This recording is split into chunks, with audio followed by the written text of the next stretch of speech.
So to moving forward, we're going to be talking now about the Atlanta shootings that happened most recently that we referenced earlier in the show. I wanted to there's a big narrative out there. If you spend some time looking this up, and you'll see it on the left and in all the media that doesn't do its job right. They've stuck to this narrative that this was a racial attack, that the person who shot and killed the victims was out to do it for because of race reasons, and because they were Asians, and that they needed to die because they were Asians. There's an underlying part of the story that has not been heard, and it's actually just as you were describing about the evidence in your case, brother, you just talked about. This evidence is being suppressed by the media because, again, they don't want this information to get out. But what information about this is out has been ignored, in the sense that the left has said, maybe he's saying that, but that's not the real reason. Once again, we get into this kind of talk where just because you say, whatever you're saying doesn't reflect what you mean. So because you're white, you're automatically wrong and you're automatically a racist.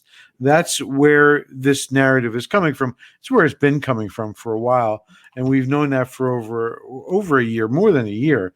But this now has really shown itself to fly through. So I put up my first document here that I want to prove. We've often talked about good guy is the one who saves the day in a bad situation. And the case that we're going to make tonight is, if there had been a good guy, this guy wouldn't have been able to do what he did.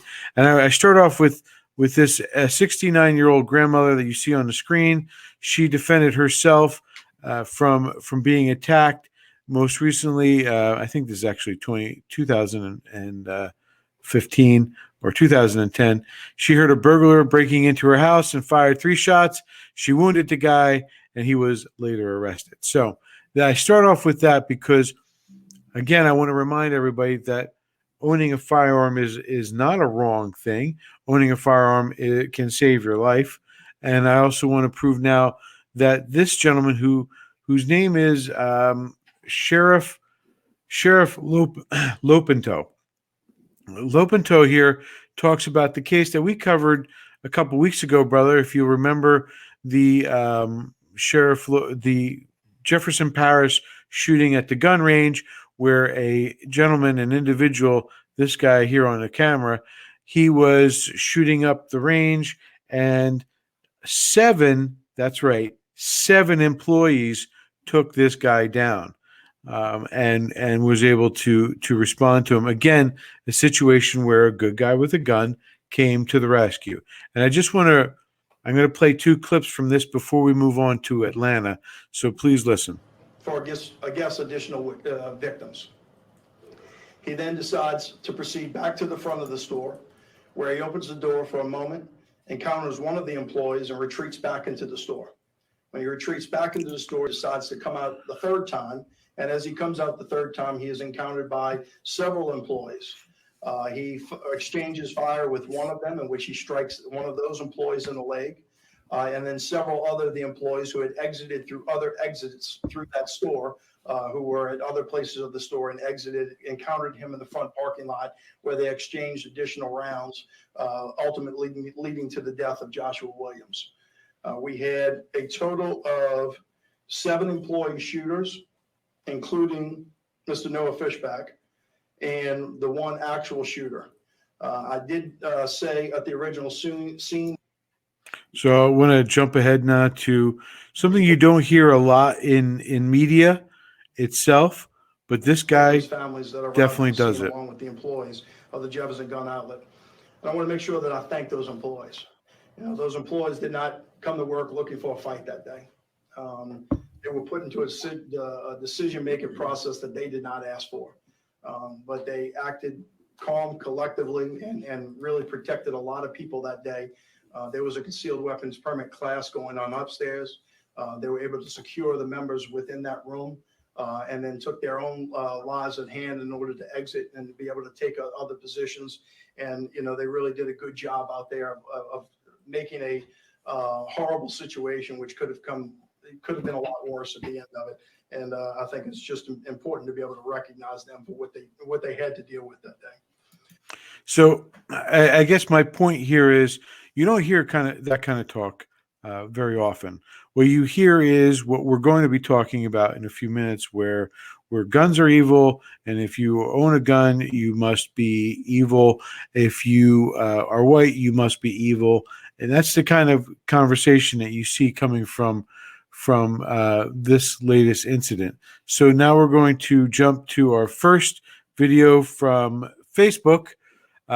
Democracy Now! Puts Connie Wu up, and we're going to hear her speak. Place. I think there's a long-standing history around the hypersexualization, the ongoing sexual violence against Asian women. This has happened across the globe. This occurred during racialized colonial wars in Vietnam, Cambodia, the Philippines, Korea. And so our country has had a long history of sexual violence against Asian women. And so for the police officer and the national narrative to act as if this is not something based upon race is a little bit of a problem. Centering his narrative instead of the survivors or the victims' narratives is also a part of the huge racial violence that this country is essentially guilty of. I think, So James, which language is she speaking again? I mean, she's speaking left language, John, the leftist language. That's what she's speaking, because it's all about. She's free to speak. Apparently so. Apparently that's okay. So she's not stuck in North Korea. No, she's not. But what's important to recognize is that narrative that you just heard is echoed throughout the media outlets, throughout the left channels, whatever they may be, whether it's these people you talk to and you see on Facebook, whether it's you see the CNNs, the New York Times, and we're going to actually talk about the New York Times, because the New York Times did I don't know if they realize it, but they have been very good at pointing out certain things about this incident. And I want to start, if you look at the live updates, you'll see that they talk about this place. And John, I gave you the wrong name when I described this website. It's not RubHub, it's Maps. Rub Maps is a site that a number of So wait a minute. So you can get RubHub still? RubHub exists, and you can buy it. Oh, okay. All right. So forget it. We don't want to go there then. So you can buy it though. You can make money selling it or something. I don't know. No, it does exist. The narrative, is to get back to what the narrative is. The left is trying to say that because this guy who was Mr. Long was the one who was allegedly the killer, the murderer, who went into these spas in Atlanta and started shooting him up. This guy is considered he's a sex addict, right? That's what he's saying. He says, I'm a sex addict. And the reason why I went into these places is because I've been to these places before. I frequent them. They're evil, they're temptations. And he says I needed to get them off this planet. And the only way he can do that is, of course, by shooting them up. Doesn't make sense. Right. So wait a minute, James, he's a sex addict? So you mean he's a man? So we believe he's a man. There is no such thing as sex addict, right? That's just a bullcrap thing that they just come up with, John, to excuse their behavior. All right. Well, but that may be the case. He's a nut, but he's also, there's something wrong with him. But yes, there's no such thing as sex addict. All right, I'm just sorry.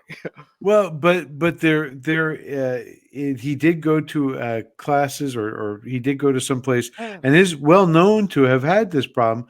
It's actually he ran away from his home. The point of it is, and the point I want to make here is, he comes out and says, I'm a sex addict. I did it because it's against my. I know that these places exist. And that what they do in these places, he says, is that they provide sexual favors They're not massage parlors. They're actual places where you can go to get some type of sexual event. And you can do this through a thing called Rub Maps, apparently. And that's been reported in the New York Times. It's been shown that, that these two of the three places are on that map and have different ratings, and you can rate them apparently like you can rate McDonald's or Burger King on whether their food is good or whatever. So this idea is that he went there to wipe them off the planet because he believes they're an evil temptation and that they should be destroyed. He never mentions the sex, and I want to point out, or he never mentions the race. I want to point out that this entire conversation from the left is talking about the exploitation, or I should say this guy being a racist and that he should be tried as a racist. But John, what they're ignoring is the exploitation of these women, and when they're sex trafficked. That's what they are. They're brought into this country illegally. They're being sex trafficked. And while they're still doing it, I mean, sex trafficking is real in this country. And we know this because the biggest population that's attacked in this case isn't, by the way, the Korean population, which is what is being discussed in this incident. It's actually middle school and young high school girls are the ones who are the largest targets for sex trafficking. Believe it or not, this is something that's been tracked, and they've been following it. What they do is they exploit these girls into doing sexual acts, and this is something that I've personally tried to fight when I've gone out with CAN and other community action network to help educate hotels, to tell them if you see a minor or you see somebody young showing up, you need to report it. Here's the reporting information. This is a real thing. And instead of trying to pin this guy as a racist, what they should be doing is talking about the sexual exploitation of women and how this is hurting the